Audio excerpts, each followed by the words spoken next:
que a gente faz? Bom, comecei aqui com o intervalo 0,1, tá? Olha, se a gente pensar na expansão decimal de números reais, como é que a gente faz para... O que significa dizer, por exemplo, que o número é 0,8752,3, enfim, alguma coisa desse tipo? Bom, a gente costuma dividir esse intervalo aqui, o 0,1, em 10 partes iguais, né? Tivemos 1, 2, 3, 4, 5, 6, 7, 8, 9, 10. Então, essa primeira coordenada aqui, ela me indica que eu tenho que estar na posição 8, né? Então, ele está aqui, está nesse intervalo 8 aqui. Aí veio o 7. O 7, quer dizer, que eu vou ter que dividir esse intervalo aqui, de novo, em 10 partes iguais. E ele vai estar no intervalo número 7. Aí, beleza, digamos que esse é o intervalo 7. Aí, de novo, vou ter que dividir ele em 10 partes iguais, pegar o quinto e assim por diante. Então, a gente vai vendo ele dá a localização desse ponto aqui, mais ou menos seguindo essa forma, tá? Então, essa é a expansão decimal de um número. No conjunto de Cantor, a gente pode pensar numa expansão usando três coordenadas, né? Porque a gente sempre está dividindo em três coordenadas, três partes na construção do conjunto de Cantor. Eu peguei esse intervalo aqui, de 0 até 1.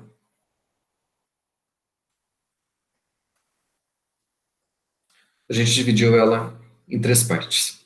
Então, esse primeiro intervalo eu vou chamar de intervalo 0. Esse aqui é o meu intervalo 1. E esse aqui é o meu intervalo 2. Então, todos os números que tiverem nesse primeiro intervalo aqui, eles têm que começar com 0. Esses aqui têm que começar com 1. E esses aqui têm que começar com 2, tá? Então, um número, por exemplo, do tipo 0, na expansão binária, 0,0211012. Ele está aqui. Já um número do tipo 0,011120, ele começou com 1, né? Então ele tem que estar aqui. E um número do tipo 2102.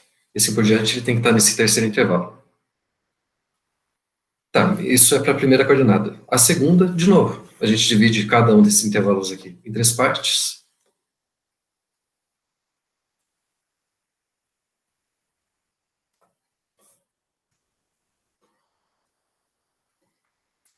E coloca, esse aqui é o meu intervalo 0, esse é o 1, esse é o 2, e esse de novo. 0, 1, 2, 0, 1 e 2.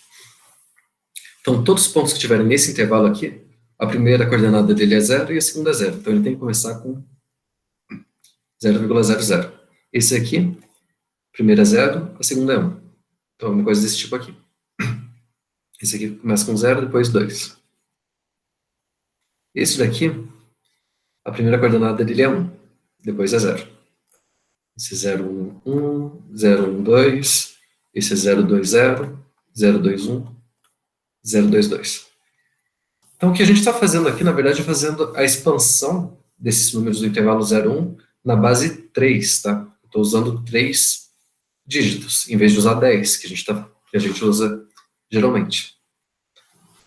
E assim por diante. Daí eu pego esses intervalos aqui,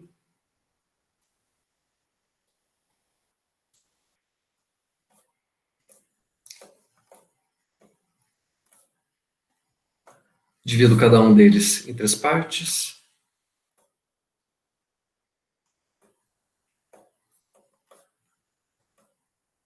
e vejo a localização do ponto.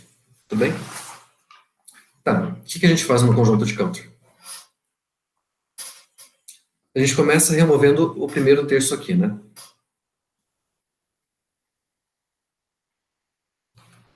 A gente tirou todos esses pontos aqui, desse intervalo do meio, que são justamente os pontos que começam com 1, né?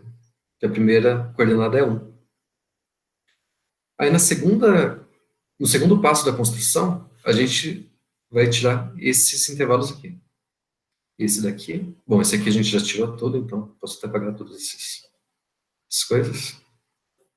E esse daqui. São os pontos onde a segunda coordenada era 1. Tá?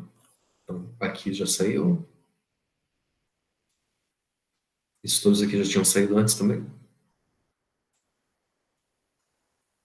Aqui também. Esse é o segundo passo.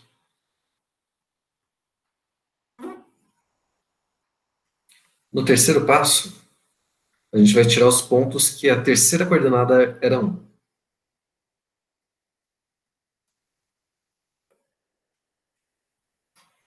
Certo? Então, o que vai sobrar no final das contas? Vão sobrar só os pontos que podem ser escritos como na expansão binária, usando só 0 e 2, sem aparecer o dígito 1.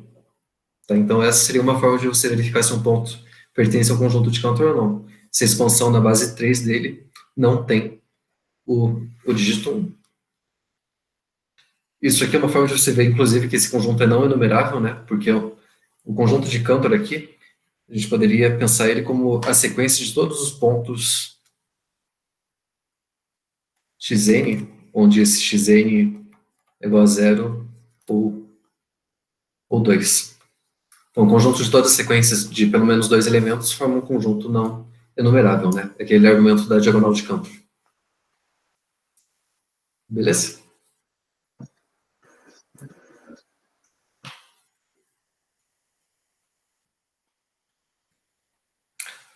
Bom, pessoal, então voltando aqui na apostila, a gente tinha parado aqui, tinha falado sobre o fecho do conjunto, né? Mostrado que o fecho era realmente um conjunto fechado. Então, vamos seguir aqui, falar agora sobre conjuntos densos, tá? Bom, a situação aqui é a seguinte.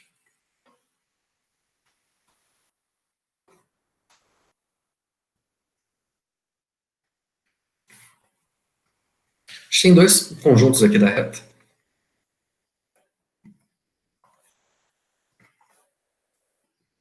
E eu estou supondo, deixa eu só ver aqui. O x está contido em y.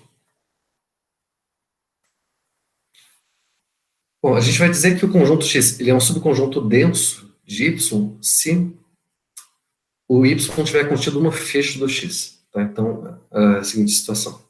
Nós escrevemos.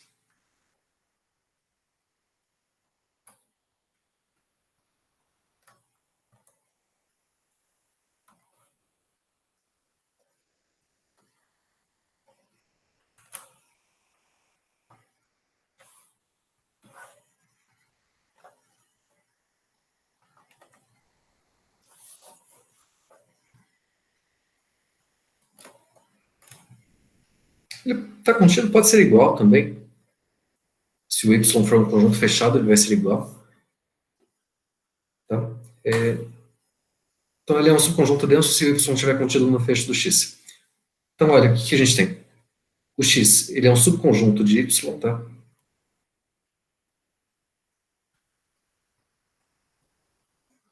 E a gente sabe que o x ele é um subconjunto do fecho dele. O fecho geralmente é uma coisa maior do que o próprio x. Então, para o x sendo um subconjunto denso de y, isso quer dizer que o fecho... Opa, aqui não é o fecho de y, não. Y. Quer dizer que o fecho do x, ele contém o y, tá? Então, o y seria um conjunto intermediário aí, entre o x e o fecho dele. Vamos ver uns exemplos aí, para ficar mais claro?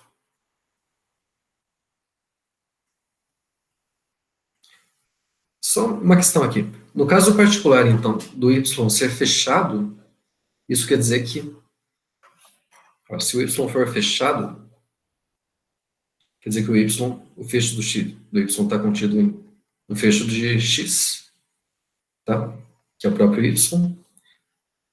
Mas como x é um subconjunto de y, o fecho do x tem que estar contido no conjunto, no fecho do y, tá? Então, isso aqui implica que esses dois fechos têm que ser iguais. Quer dizer, o fecho do x tem que ser o conjunto y. Se o y for fechado.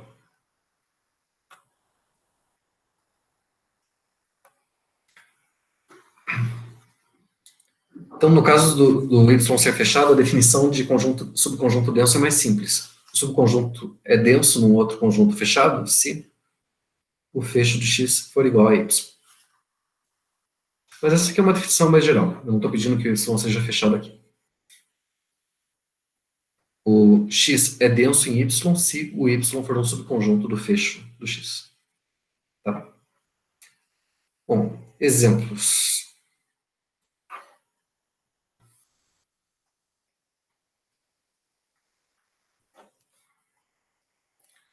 Digamos que eu pegue um intervalo aqui aberto de 0 até 1 e o intervalo fechado, ou melhor, intervalo fechado à esquerda e aberto à direita, 0, 1.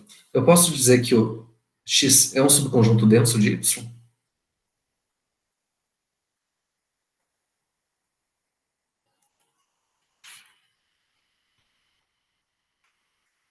Ou não?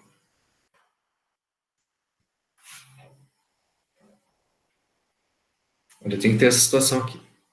Aqui o X, aqui o Y, aqui o fecho do X. Isso é verdade? Nesse caso, quem que é o fecho do X? É o intervalo fechado de 0 até 1, né? A gente está aqui com o intervalo aberto. O ponto 1, ele não pertence ao conjunto X, mas ele é um ponto de aderência, né? Porque a gente consegue uma sequência aí de 0 a 1 convergindo para o 1 e também para 0. Então, o fecho vai ser todo o intervalo 0 a 1 fechado, dos dois lados. E ele contém o conjunto Y, né? Isso aqui é um subconjunto do X barra. Então, o X é denso em Y. Ele satisfaz a definição de conjunto denso, subconjunto denso.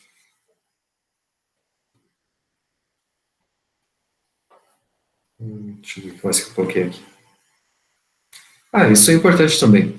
O conjunto dos números racionais, ele é um subconjunto denso dos reais também. Por quê?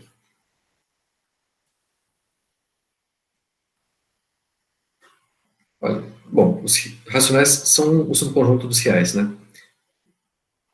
Digamos, os racionais estão aqui, aqui, os reais. É verdade que os reais estão contidos no fecho dos racionais? Ou não? Quem que é o fecho dos racionais?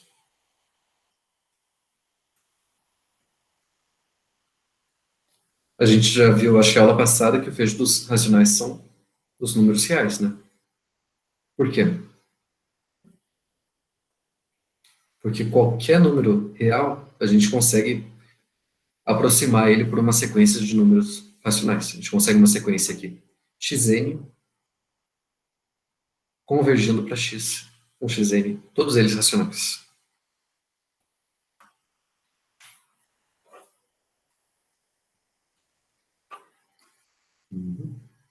Então, o fecho dos racionais são os reais, quer dizer que, nesse caso, é igual, né? Então, os reais são igual, é o mesmo conjunto que o fecho dos racionais.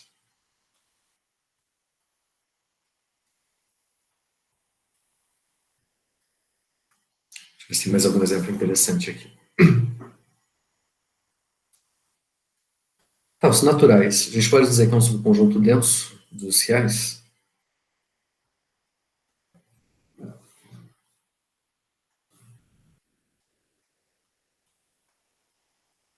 Então, os naturais em relação aos reais. Aqui estamos com os naturais, aqui com os reais. É verdade que o fecho dos naturais é igual ao conjunto dos números reais?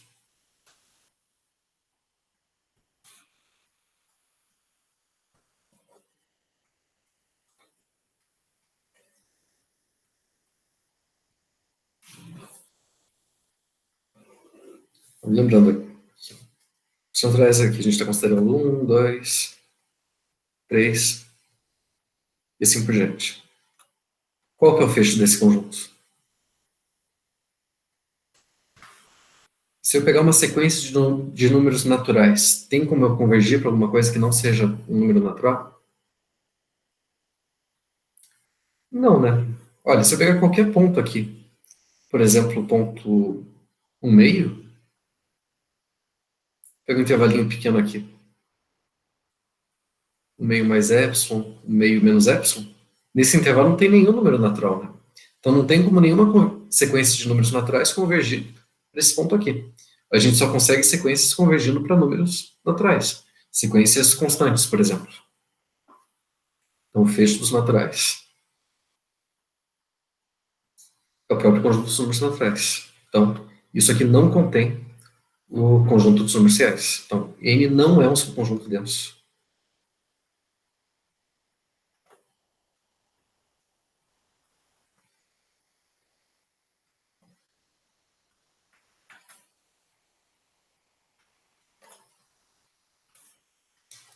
Dos reais.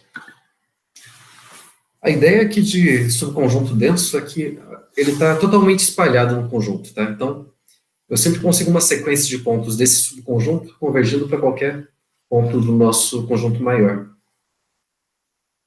Essa é a ideia mais ou menos geométrica, como se a gente tivesse aqui o nosso conjunto y e o x ele está totalmente espalhado aí nesse conjunto x, nesse conjunto y.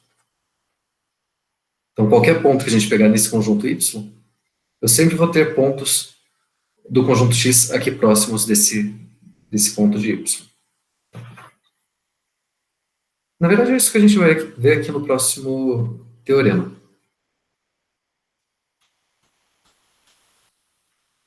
A gente vai mostrar, então, que um conjunto, um subconjunto de um conjunto y, ele é denso, sem somente ser todo intervalo aberto que contém um ponto de y, contém um ponto do x também. Então, a gente consegue aproximar qualquer ponto do conjunto y a partir de pontos do conjunto x. Tá?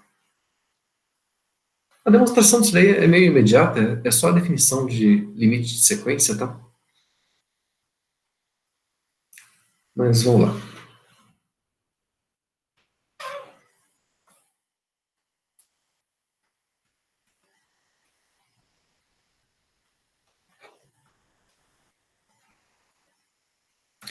Então, a gente tem aí dois subconjuntos de números reais com x contido em y.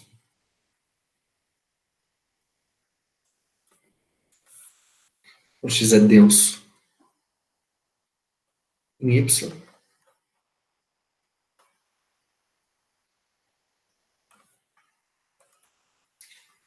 Isso vai ser todo intervalo aberto.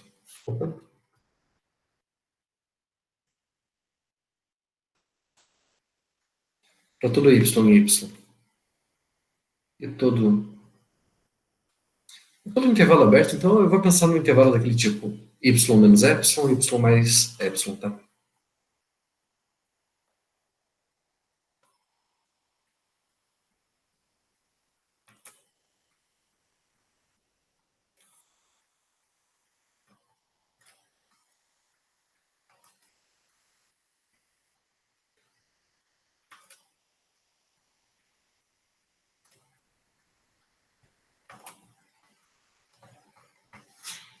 Não tem algum ponto de x.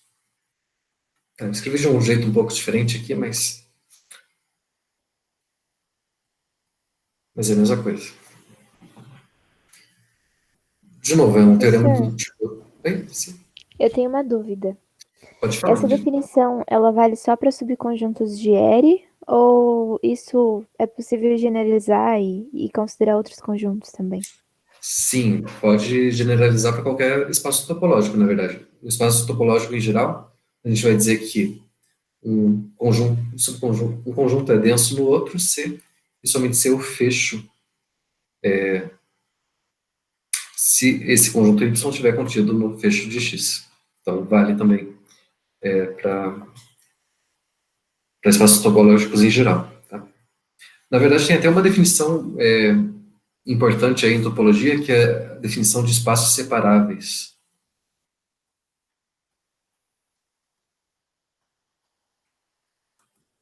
A gente diz que um espaço topológico é separável se existe um subconjunto de X que seja enumerável e denso. Tá? Existe um certo conjunto.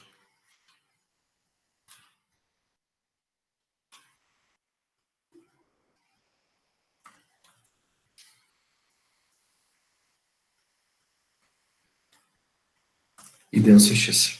Isso aqui é uma coisa importante em análise. Espaços separáveis. Tudo bem? Noção topológica.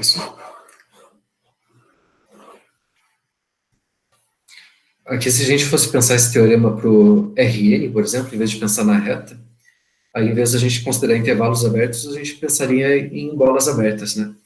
Uma bolinha aberta aqui, com centro. Vou fazer um desenho aqui embaixo.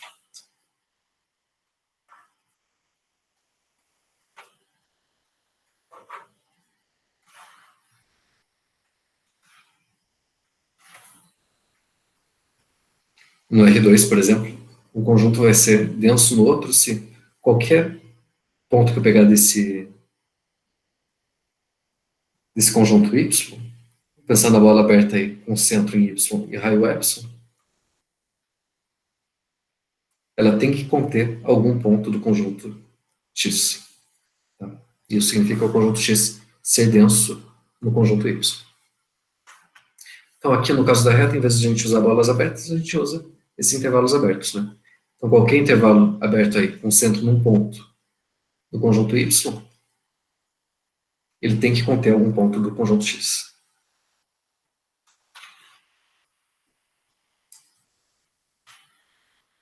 Bom, como eu falei, a demonstração disso só usa a definição de limite de sequência. É sei somente sei, então vamos mostrar primeiro ainda. Então, vamos supor aí que a gente tem um subconjunto denso, x de y.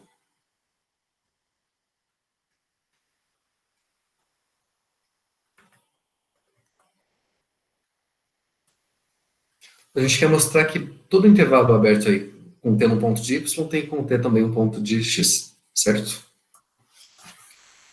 Então, vamos lá. Vou pegar um ponto aí de y e...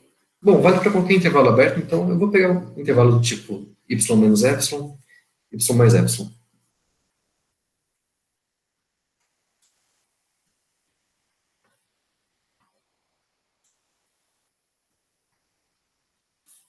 Aqui é denso.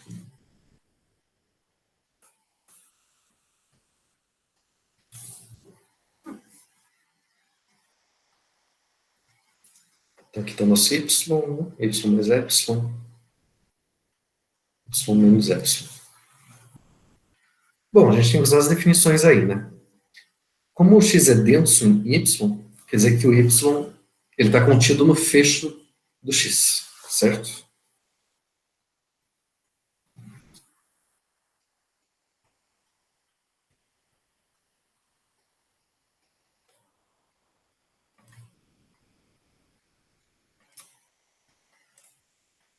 Y está contido no fecho de x.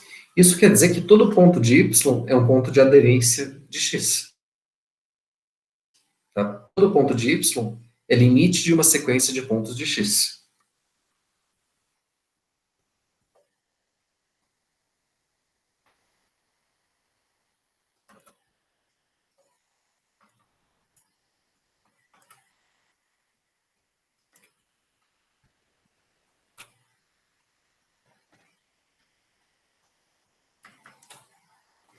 Ponto de aderência de x. Dizer que é ponto de aderência quer dizer que é o limite de uma sequência de x, né?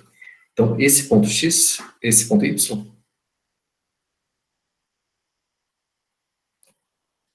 ele é limite de uma sequência de pontos aqui do conjunto x. X é uma sequência aí contida em x. Então, pronto, olha, como eu tenho um epsilon aqui, e esse y é limite de uma sequência de pontos de x, quer dizer que existe um certo n0, tal que todos os pontos da sequência xn a partir de n0 estão aqui dentro, né? É a definição de limite.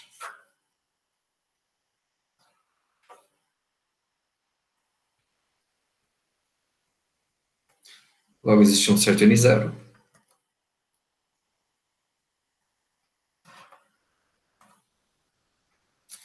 Então, que se n é maior que n0, a gente tem o xn menos y menor que epsilon, quer dizer que o xn pertence a esse intervalo y menos epsilon, y mais epsilon. Que era o que a gente queria, né? Então, tem pontos aí do x desse intervalo. A volta, vamos ver. Olha, a volta aqui é a mesma coisa. É só a gente escolher os valores de epsilon de forma adequada para formar uma sequência de pontos de x, convergindo aí para o y. Tá? Como é que a gente faz isso? Então, a volta. Eu estou supondo que para todo ponto do conjunto y e todo epsilon positivo, esse intervalo aqui contém algum ponto do conjunto x, certo?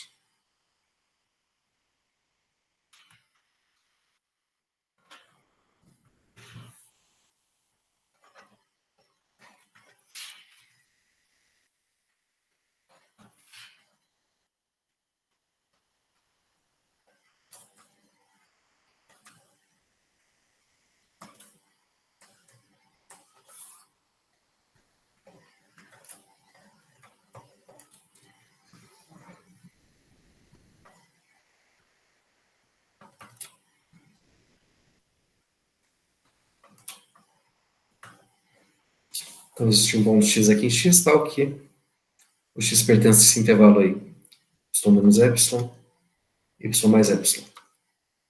Então, se a gente pegar, só para poder formar a sequência, tá? Vamos escolher esses valores de epsilon de uma forma inteligente.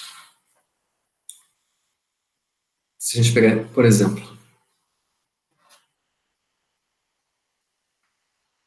o epsilon do tipo 1 sobre n, n natural, então aqui em cima está falando que existe um certo x, chamado xn, pertencente a esse intervalo aqui, y menos epsilon, y mais epsilon. Então, existe um xn no conjunto x, tal que o xn pertence a esse intervalo y menos o epsilon, no caso 1 sobre n, y mais epsilon. Bom, isso quer dizer que o xn, a distância do xn até y é no máximo 1 sobre n, né? A distância aqui do xn até y é menor que 1 sobre n. Fazendo esse 1 sobre n, fazendo n ir para infinito, isso aqui vai para zero, então a gente pode concluir que o limite da sequência xn é justamente o número y. Que era o que a gente queria, né? Então, todo ponto aqui do conjunto y, ele é limite de uma sequência de pontos de x. Então, o que a gente conclui disso? Esse y aí, ele pertence ao fecho do conjunto x. Então, todo ponto de y pertence ao fecho do x. Que era o que a gente queria.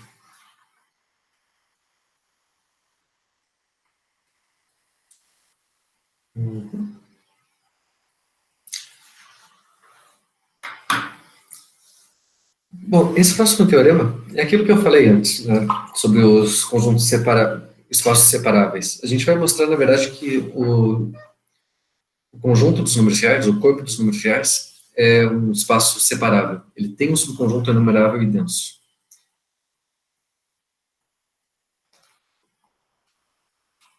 Na verdade, qualquer subconjunto dos reais é separável, tá? Dos reais a gente já sabe isso porque ele tem os números racionais ali contidos nele. É um subconjunto enumerável e é denso, né? Porque qualquer número real é limite de uma sequência de números racionais. Então, a gente vai mostrar que qualquer subconjunto tem essa propriedade. Tem um subconjunto enumerável e denso nele. Bom, essa demonstração, vamos lá.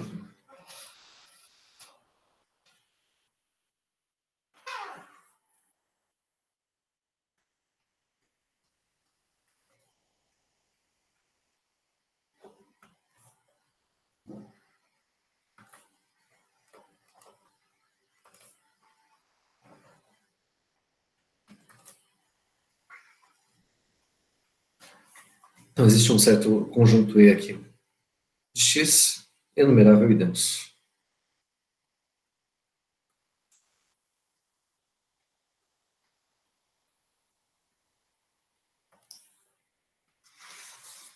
Essa demonstração ela tem uma ideia interessante aqui. Tá? A ideia é a seguinte. Eu estou aqui na reta.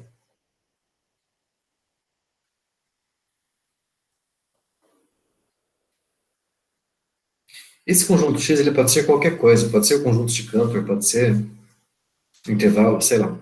Eu vou desenhar como se fosse um intervalo aqui, só para ficar mais simples. Digamos que é isso daqui. Então, qual que é a ideia? Bom, a gente vai dividir a reta aqui em intervalos, tá? Intervalos um do lado do outro aqui. Vamos começar com intervalos de comprimento 1.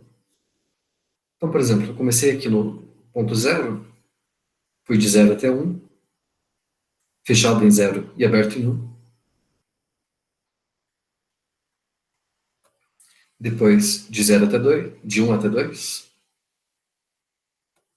Depois de 2 até 3, e assim por diante.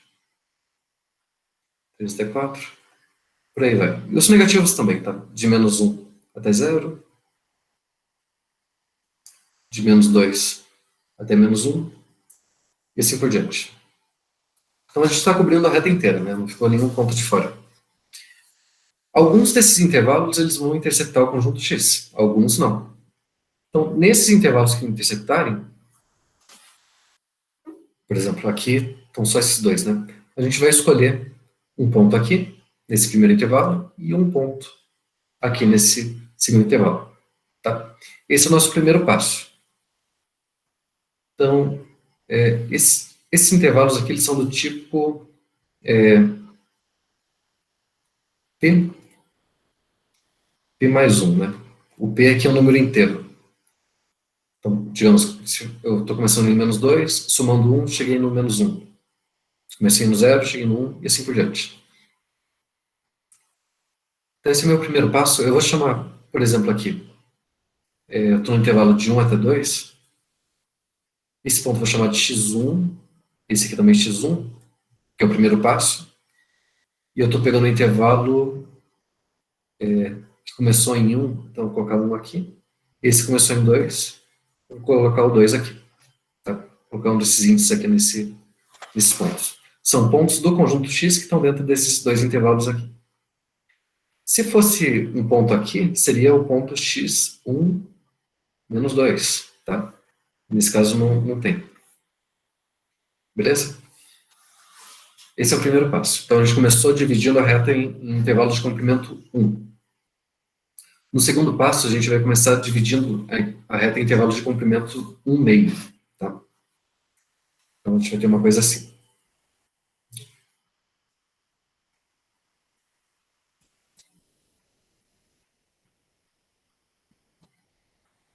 Eu vou de 0 até meio,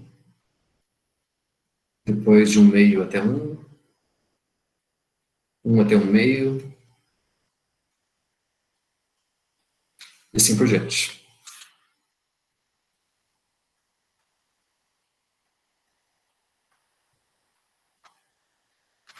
Tanto para os positivos quanto para os negativos.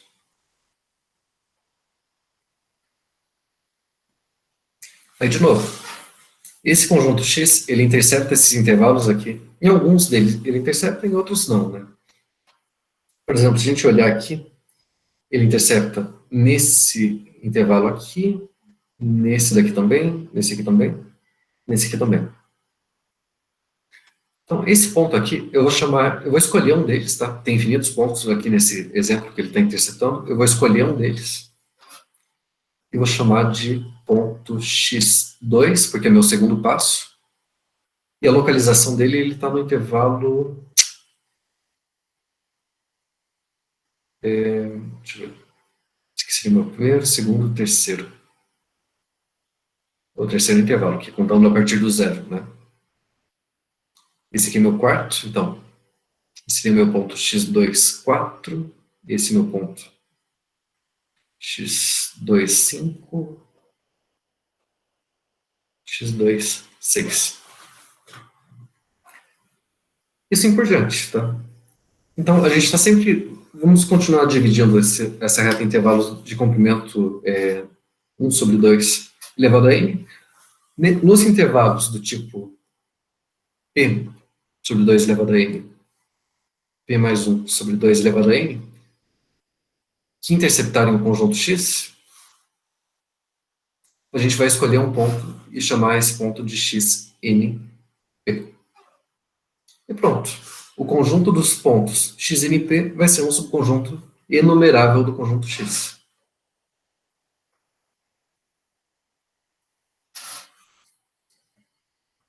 Então, esse conjunto vai ser o conjunto de todos os pontos xnp.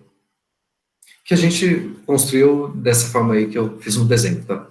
Ali na apostila está escrita de forma mais organizada. Primeira coisa, por que esse conjunto é enumerável?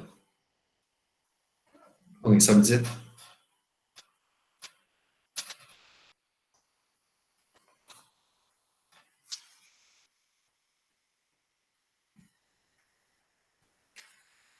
Olha, ele é enumerável porque o conjunto dos índices dele, esse conjunto NP aqui, que índices que são esses? Os N aqui são todos números naturais, né? Então, a primeira coordenada é o número natural e a segunda é o número inteiro. Então, o conjunto dos índices dessa família é um conjunto enumerável. Porque os naturais é um conjunto enumerável, o conjunto dos números inteiros também é enumerável, o produto cartesiano de conjuntos enumeráveis é enumerável.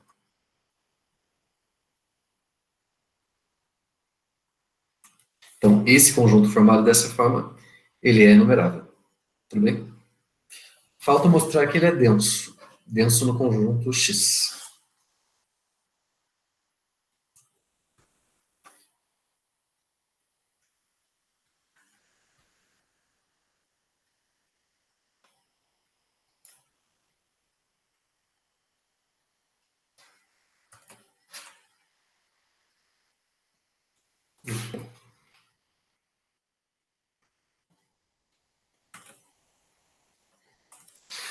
Para mostrar que é denso, a gente vai usar aquele teorema que a gente acabou de provar.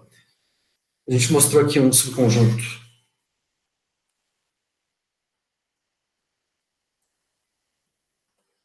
é denso no outro se qualquer intervalo aí, tomando qualquer x em x, e qualquer intervalo do tipo x menos epsilon, x menos epsilon, ele intercepta o conjunto E em algum ponto.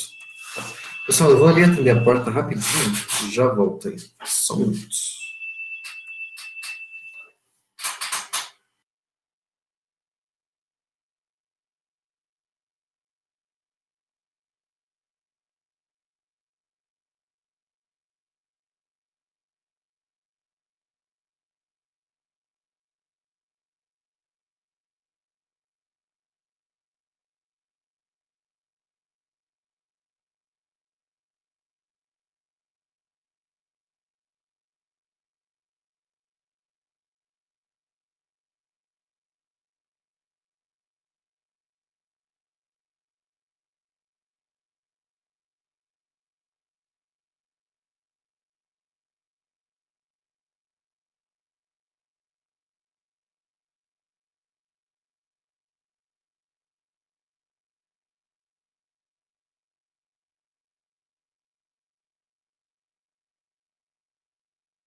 Professor, seu microfone está desligado.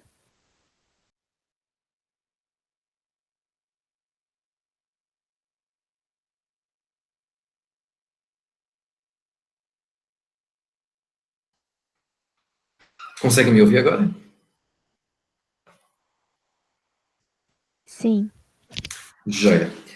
Então, pessoal, a gente mostrou que ele é numerável, certo? Falta mostrar que qualquer intervalo aberto aí, contendo um ponto x, contém um ponto do conjunto E também.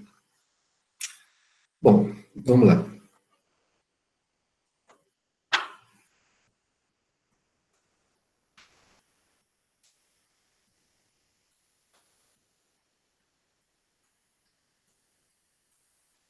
A ideia de demonstrar isso daqui é usando a construção que a gente fez ali antes.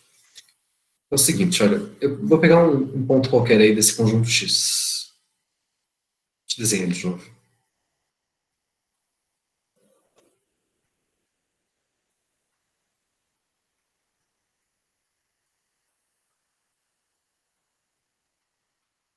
Tá nosso conjunto x. Eu vou pegar um ponto qualquer dele, tá? Um ponto x. E um intervalo de raio epsilon aí, digamos.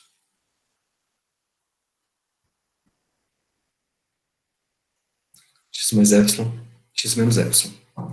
A questão é a seguinte, a gente estava dividindo essa reta em intervalos de comprimento 1 sobre 2 elevado a n, certo? Então, se eu pegar um n suficientemente grande, uma hora, esse intervalo aqui, para algum desses intervalos de comprimento 1 sobre 2 elevado a n, ele vai estar totalmente contido nesse intervalo aqui de x menos epsilon e x mais epsilon, certo? Então, para n suficientemente grande, e para algum p também, a gente tem esse intervalo aqui, p, 2 elevado a n, p mais 1 sobre 2 elevado a n, totalmente contido aí nesse intervalo x menos epsilon e x mais epsilon. Bom, como esse intervalo aqui ele contém o ponto x,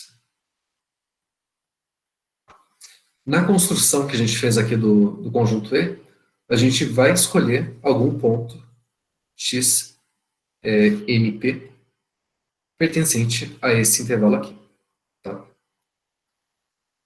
E esse aqui é um ponto do nosso conjunto E. Então pronto, esse ponto aqui ele está contido nesse intervalo aqui. E pelo teorema que a gente mostrou antes, isso significa que o conjunto E ele é denso no nosso conjunto X. Qualquer intervalinho que a gente pegar aí com centro em X e raio epsilon, vai ter algum ponto desse conjunto E. Por quê? Porque foi a forma que a gente construiu. É uma demonstração bem construtiva isso. A gente exibiu quem que era o nosso conjunto aí. Bem, parece meio complicado essa demonstração, mas a ideia é simples, tá? Olhando o desenho ali.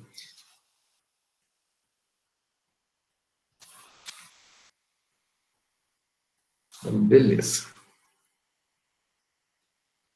Então, como eu falei, o conjunto de Cantor, por exemplo, é um conjunto que é difícil a gente pensar num subconjunto denso nele, né? Porque ele é um conjunto meio complicado, mas se a gente pegar, por exemplo, as extremidades dos intervalos que a gente omite na construção, eles formam um subconjunto enumerável, porque é todo mundo racional ali dentro, e é denso também. Dá para mostrar que ele é denso, tá? Usando esse teorema anterior aqui. Não, usando o teorema não, mas tem que fazer um pouco de esforço aí.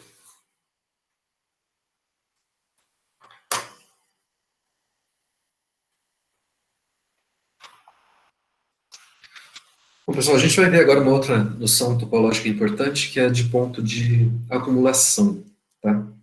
Isso aqui é importante, por exemplo, na própria definição de limite de função. A gente só consegue definir o limite de uma função aqui. Se tiver uma função de um certo subconjunto R, x de R aqui, em R, a gente só pode definir o limite de uma função no ponto A se o A for um ponto de acumulação do domínio da função. Se ele não for, não faz sentido a definição de limite.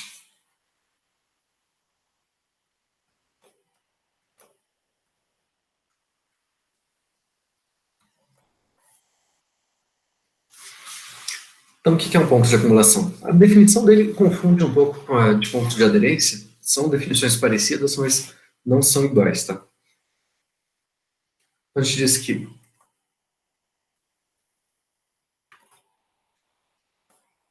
um certo número é um ponto de acumulação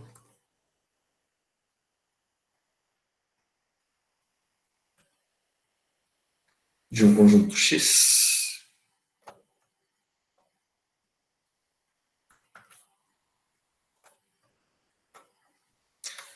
se todo intervalo aberto aí contendo ponto A contém algum ponto de X diferente do próprio ponto A.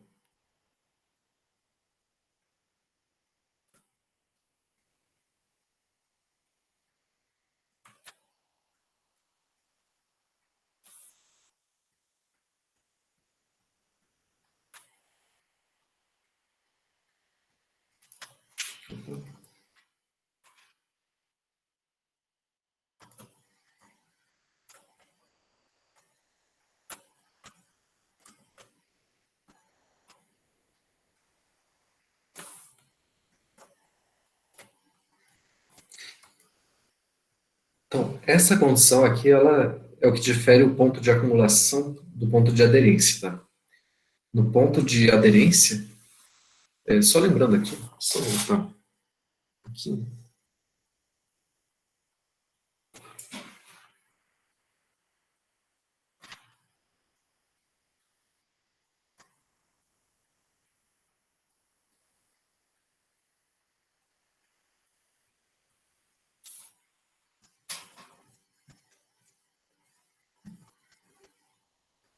Só lembrando o que a gente fez, eu acho que a aula passada.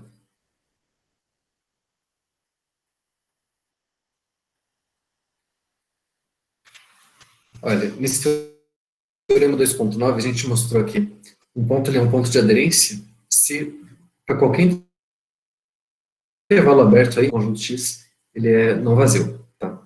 Então, é mais ou menos o seguinte.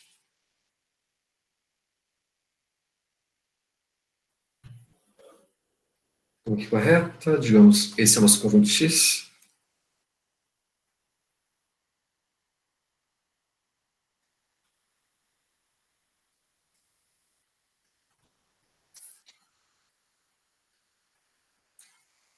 Bom, digamos que o X ele seja uma coisa desse tipo aqui. Esse intervalo, mais esse ponto, mais esse outro ponto aqui.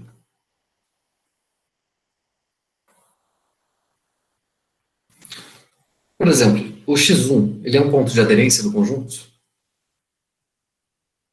Pelo teorema 2.9 ali, o ponto de aderência é um ponto de aderência se qualquer intervalo aberto contendo o ponto, ele contém algum ponto do conjunto X. Então,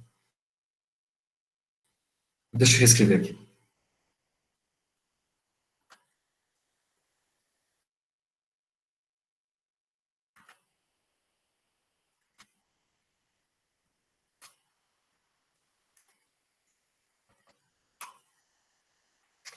O ponto A é um ponto de aderência se qualquer intervalo do tipo A menos epsilon e A mais epsilon, ele intercepta o X em algum ponto.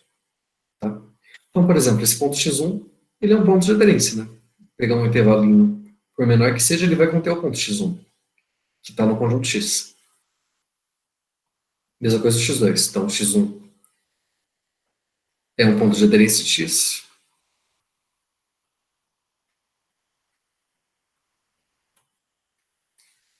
X2 também.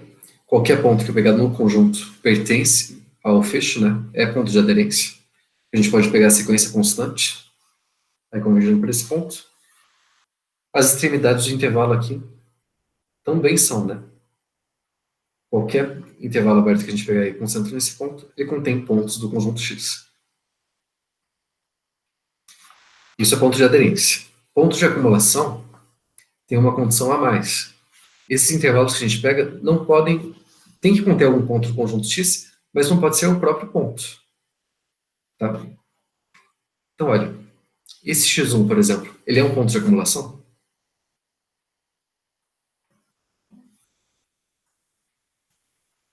É verdade que qualquer intervalo aberto contendo x1, ele contém algum ponto do conjunto x diferente do próprio x1? Não, né? Se eu pegar esse intervalo pequenininho aqui, o único ponto do conjunto que ele contém é o x1. Então, o x1 não é ponto de acumulação.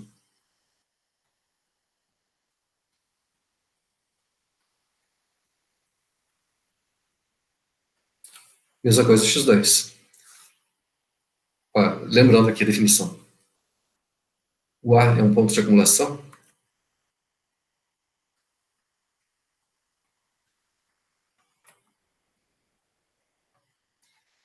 Se qualquer intervalo aberto aqui do tipo A menos epsilon e A mais epsilon, ele intercepta o conjunto x, só que num ponto diferente do próprio ponto A.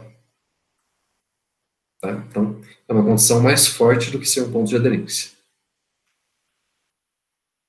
Então, por exemplo, esses conjuntos aqui, esses pontos no interior desse intervalo são pontos de acumulação? São, porque qualquer intervalo que eu pegar aberto aqui, concentrando nesse ponto, contém infinitos pontos do conjunto x, diferentes desse próprio ponto aqui. A extremidade do intervalo é ponto de acumulação? Também é. A gente consegue, qualquer intervalo que a gente pegar aqui, concentra nesse ponto, tem pontos do conjunto x diferentes do próprio ponto aqui. Do lado direito, a mesma coisa. Ok?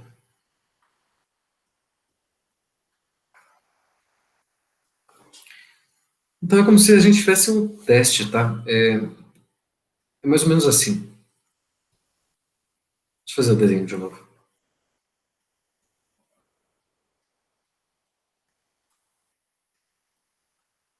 Então, digamos, nosso conjunto x é um intervalo aqui, mais um ponto aqui, mais um ponto aqui.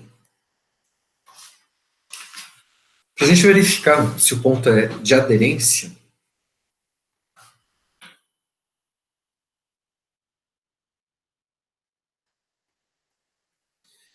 é como se a gente pegasse a gente pegou o ponto, tá? E vamos considerar esse intervalo aqui, A mais epsilon e A menos epsilon.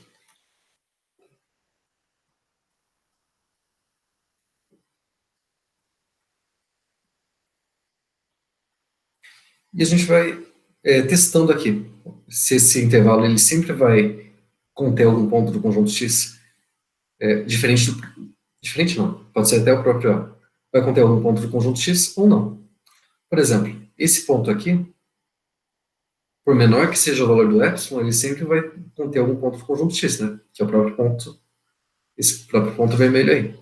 Mesma coisa para esse. Por menor que seja o valor do epsilon. Os pontos aqui do interior, também. Todos eles são pontos de aderência. Da extremidade, mesma coisa. Aqui também. No ponto de acumulação, é um pouco diferente. O tipo de teste que a gente faz também é com intervalo aberto, só que a gente tem que tirar o ponto A. Esse intervalo furado no ponto A. Tá? Então vai de A mais epsilon e A menos epsilon, tirando o próprio ponto A. Então, mesma coisa aqui. Esse tipo de intervalo que a gente vai usar para fazer o teste. Aqui. É verdade que esse intervalo sempre vai conter algum ponto do conjunto x, por menor que seja o valor de epsilon? Sim, né? Esse é um ponto de acumulação. Esse da extremidade direita também. Os pontos interiores, também, mesma coisa. Agora, esses pontos aqui estão do lado de fora, estão sozinhos ali. Ele intercepta esse intervalo aqui em algum ponto, por menor que seja epsilon? Não, né? Se aumentar o valor de epsilon, tudo bem, mas tem que valer para qualquer epsilon, por maior ou menor que seja. Esse aqui não é um ponto de acumulação, e esse também não é um ponto de acumulação. Os pontos do conjunto que não são pontos de acumulação, a gente diz que são pontos isolados.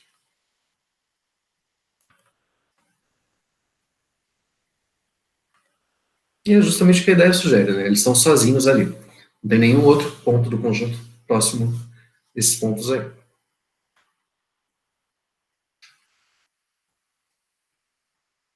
Bom, vamos ver uns exemplos aí.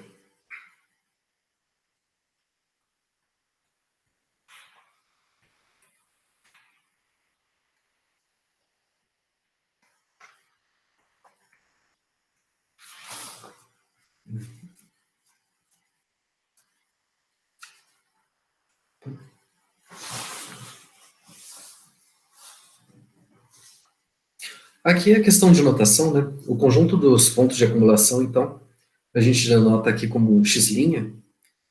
Alguns livros chamam de conjunto derivado, mas não é muito comum essa nomenclatura aí. Geralmente chamam de conjunto dos pontos de acumulação mesmo, tá? Beleza. Então, só observação.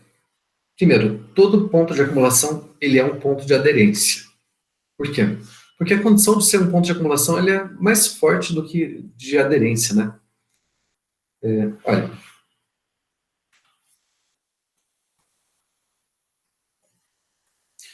se A é um ponto de acumulação de X,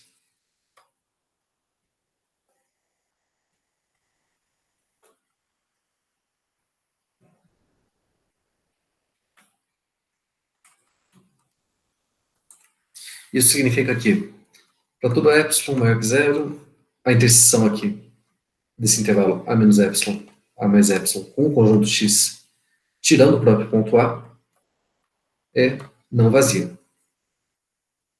Então, em particular, a interseção desse conjunto, desse intervalo A menos epsilon, A mais epsilon com o conjunto X, também é não vazia.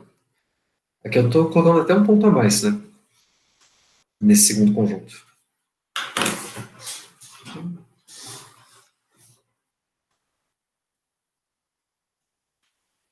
Então, A é um ponto de aderência.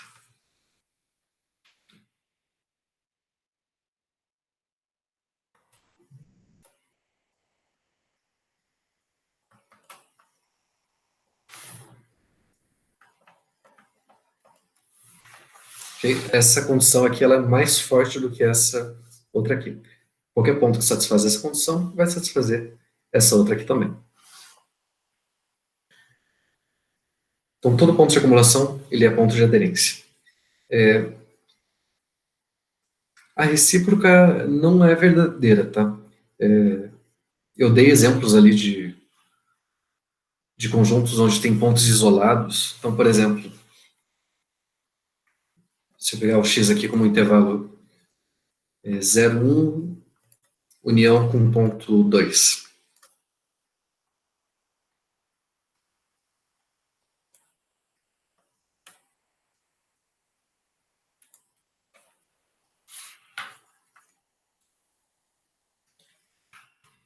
Deixa eu colocar cor diferente, né?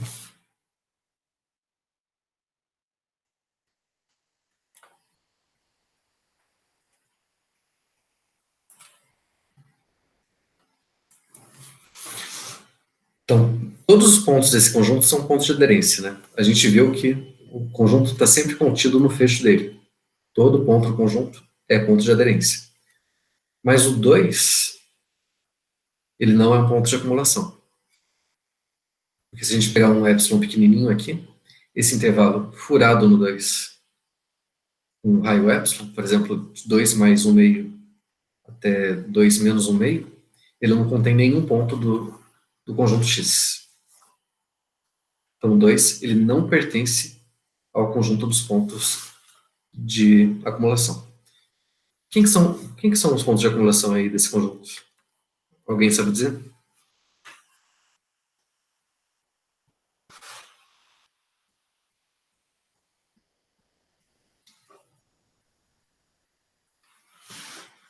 Olha, qualquer ponto que tiver aqui à esquerda do zero não é ponto de acumulação, né? Porque a gente consegue intervalinhos aí com centro no ponto que não contém nenhum ponto do conjunto. Os pontos do interior do conjunto são pontos de acumulação. Qualquer epsilon que a gente pegar, concentra nesse ponto, esse intervalinho vai conter infinitos pontos do conjunto. O 1, ele é ponto de acumulação?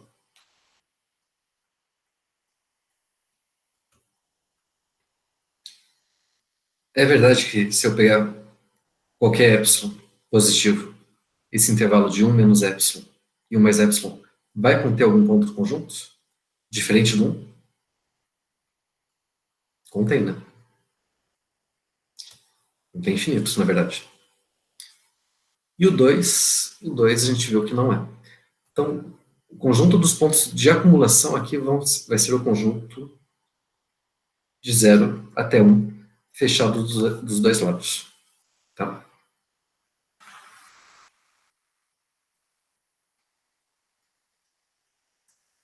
Então, só para reforçar, todo ponto de acumulação é ponto de aderência. A gente tem o seguinte: todo ponto de acumulação, que a gente chamou de x', está contido no fecho do conjunto.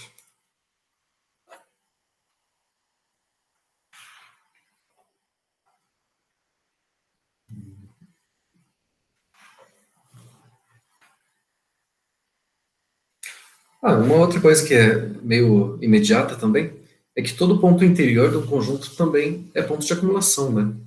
Porque para um ponto ser interior, quer dizer que tem que existir um intervalo aberto com centro nesse ponto que está totalmente contido no conjunto. Então, todos os pontos desse intervalo aí vão satisfazer aquela condição que eu falei. Deixa eu escrever com mais detalhes aqui. Olha, se eu peguei um ponto aqui no interior do conjunto,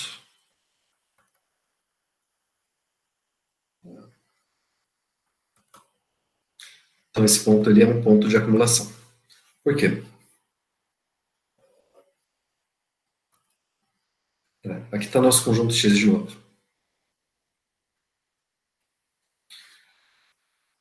Se eu peguei um ponto interior,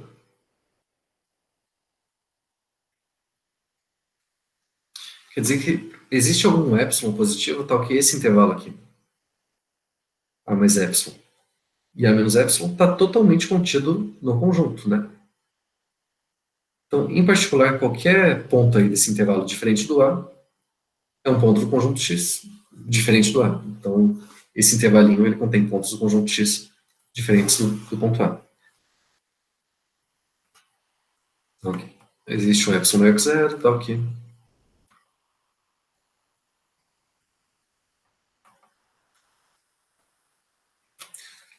A menos epsilon, A mais epsilon está contido em X. Então, para todo X aqui pertencente a esse intervalo, com X diferente de A,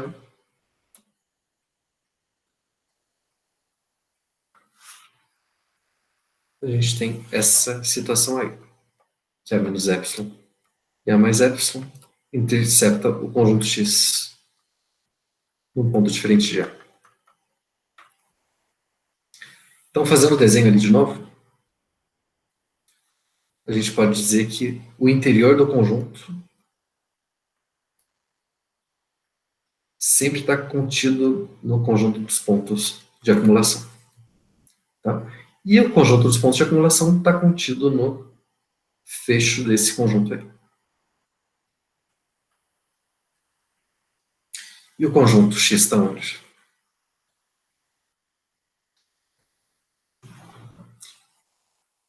Bom, o conjunto X, a gente sabe que ele contém todos os pontos interiores dele. Né? Se um ponto é interior, ele tem que pertencer ao conjunto. A gente sabe que o conjunto também está contido no fecho. Né? Então, ele tem que estar em algum lugar por aqui. Ele contém o interior,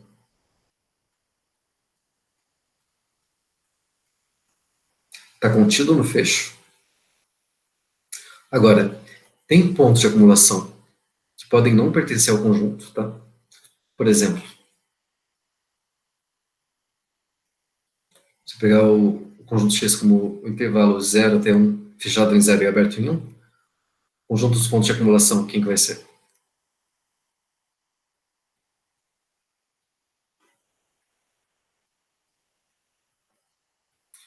Todos os pontos aqui do interior são pontos de acumulação, né?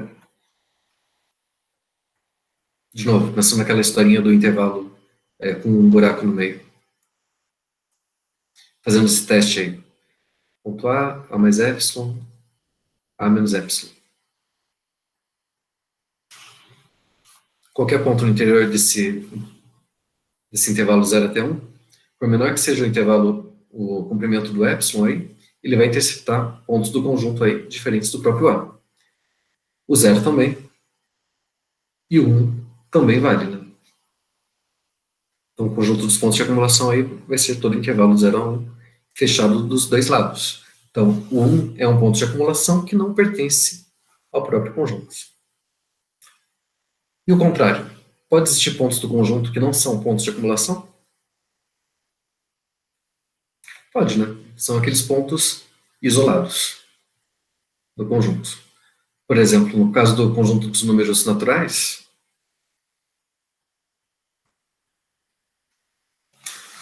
quem que é o conjunto dos pontos de acumulação?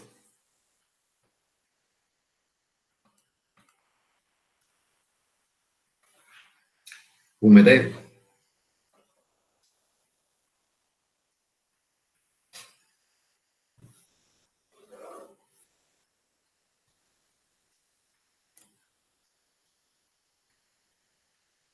Aqui, ponto 1, 2, 3.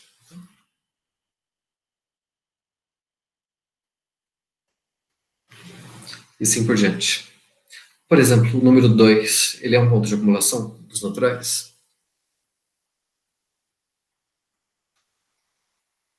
Pegando esse intervalinho aí, com centro em 2 e um raio 1,5, por exemplo, é verdade que esse intervalo intercepta o conjunto dos números naturais em algum ponto? Não, né? Se eu pegar um epsilon pequeno aqui, esse intervalo não intercepta ninguém dos naturais. Então, o 2 não é um ponto de acumulação. A mesma coisa vale para o 3, para o 4, para o 1. O conjunto dos pontos de acumulação aqui dos naturais é o conjunto vazio. Tá? Quando o conjunto dos pontos de acumulação é vazio, a gente diz que é um conjunto discreto. Tá? Esse x' aqui é vazio.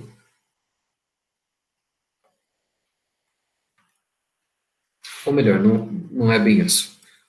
O conjunto ele é discreto se todos os pontos dele forem isolados. Tá? Que é o caso aqui.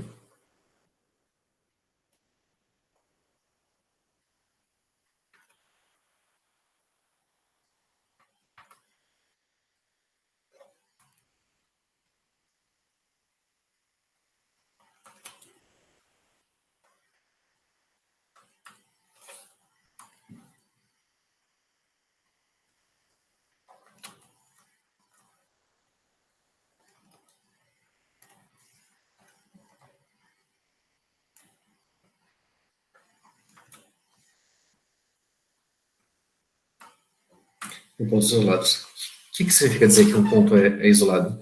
Quer dizer que eu consigo um intervalo aberto aqui, um centro no ponto que não contém ninguém mais do conjunto, além desse próprio ponto. Beleza. Tá, aqui tem uma demonstraçãozinha aqui, que o conjunto dos números naturais não contém nenhum ponto de acumulação. Mesma coisa vale para os números inteiros, tá? Os intervalos aqui, beleza? Conjunto finito também. Conjunto finito ele não tem nenhum ponto de acumulação, né? Porque é a mesma coisa dos naturais ali. Se é um conjunto finito, eu posso escrever ele como um x1, um x2,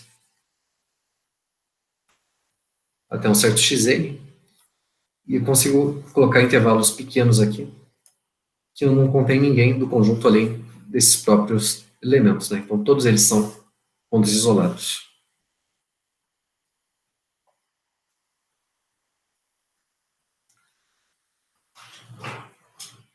Tá. Questão dos números racionais agora. Qual que é o conjunto dos pontos de acumulação dos racionais?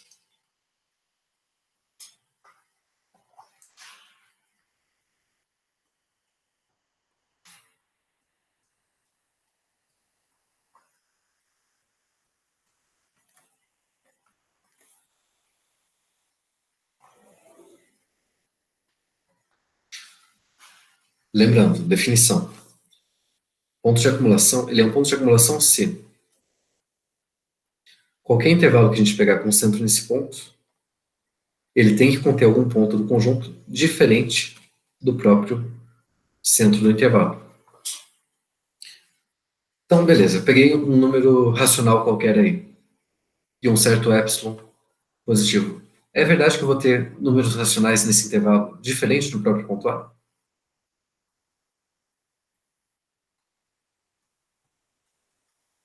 É verdade, né? Porque qualquer intervalo aberto a gente sabe que tem infinitos números racionais. Então, se o A for racional, a gente sempre consegue um outro número racional aqui dentro desse intervalo A menos epsilon e A mais epsilon. Se o A não for racional, tudo bem, acontece a mesma coisa. A gente ainda, para qualquer epsilon positivo, consegue números racionais aqui dentro desse intervalo. Então, quem são os pontos de acumulação dos racionais? Todos. São todos números reais.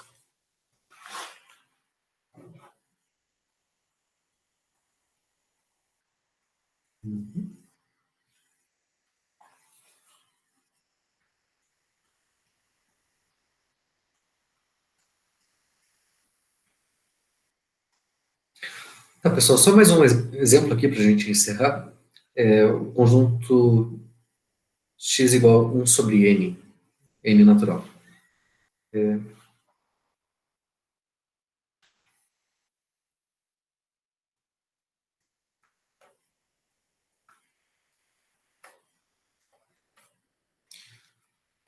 Quais são os pontos de acumulação desse conjunto?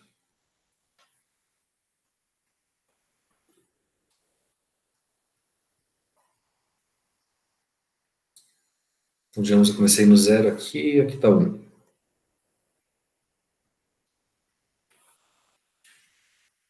Então, esse conjunto a gente está usando toda hora, né? Comecei no 1 aqui, depois um meio, um terço, um quarto, e assim por diante.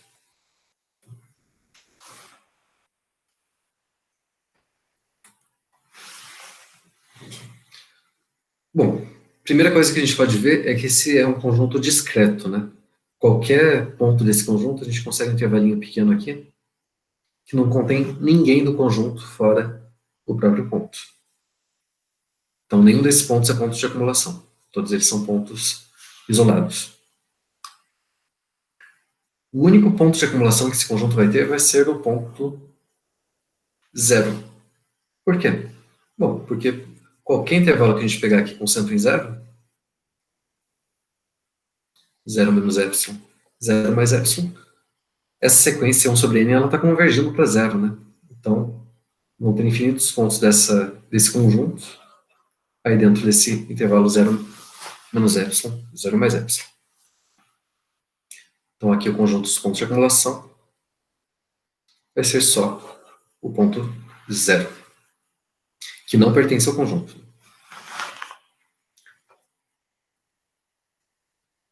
Na verdade, pessoal, a gente vai ver, não hoje, mas na próxima aula aqui, o fecho do conjunto, o conjunto dos pontos de aderência, é justamente o próprio conjunto união com os pontos de acumulação. Tá? Então, a gente tem uma coisa mais ou menos assim.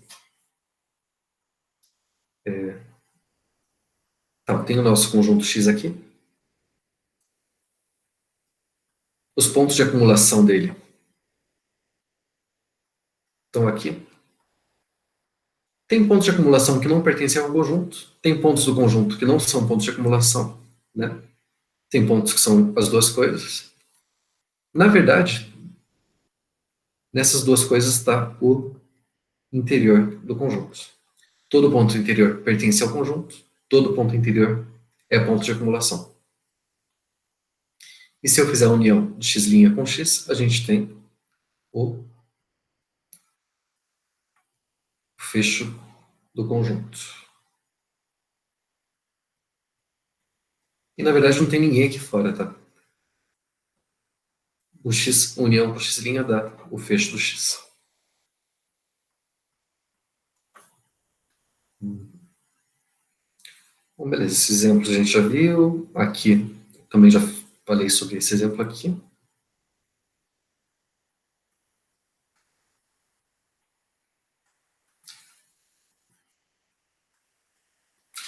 Tá, beleza, pessoal, eu vou parar por aqui hoje, tá? Na próxima aula a gente continua, então, aqui a partir do Teorema 2.24, mostrar as equivalências. Essa questão aí que eu falei do fecho ser a união do conjunto com os pontos de acumulação. E aí a gente já começa a parte de conjuntos compactos, que é a última parte aí do capítulo de topologia, tá? Depois a gente já começa aí com a parte de limites de funções. Beleza? Então, boa noite para todo mundo. Bom final de semana.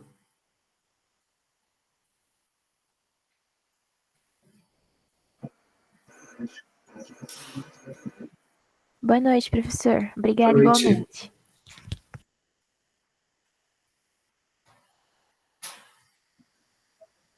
Boa noite. Boa noite, Anderson.